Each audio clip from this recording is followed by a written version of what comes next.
I like that idea, sure. Well, this way, if it works out, I'm going to take the credit. If it doesn't work out, I'm blaming JD. You better be careful, JD. JD Vance is inheriting a Kamala Harris-shaped problem. I'm Eric Garcia. I'm the Washington Bureau Chief at The Independent. Let's break it down. Over the weekend, JD Vance was in Switzerland to negotiate the end of the Iran war. And he had some pretty sharp words for the Iranians, and he's also had some pretty tough words for Israel. And President Donald Trump has put it bluntly. He said, if it works out, I'm going to take the credit. If it doesn't work out, I'm blaming JD. I'd rather, this is a memorandum of understanding. It's very important, but it might not be the kind of a document that I should be signing. There's some element to this where you send the vice president.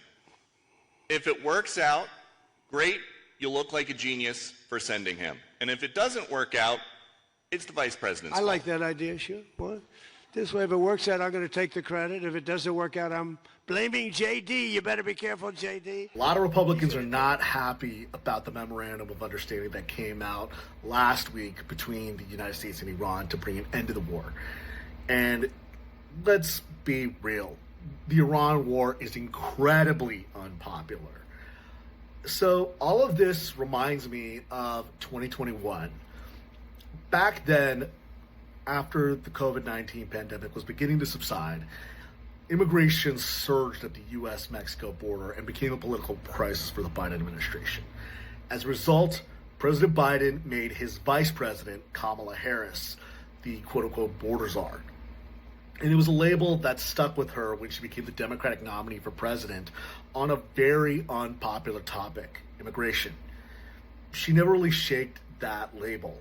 And Vance and Harris share a lot of similarities. Neither of them served for a long time in the Senate.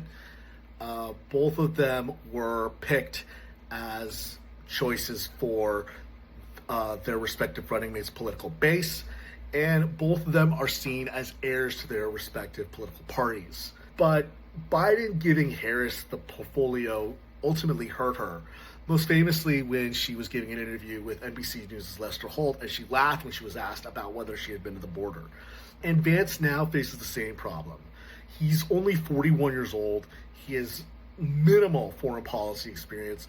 And on top of that, he's a hardcore isolationist in the MAGA, America First, Tucker Carlson mold. And so with all this in mind, it is very difficult for him to carve out his own way and to handle a very, very contentious end to the war in Iran that his boss started. And if he doesn't do it right, then Trump's Secretary of State, Marco Rubio, is waiting in the wings. This could be the first test in the first primary in the 2028 Republican presidential contest. Follow along The Independent for more.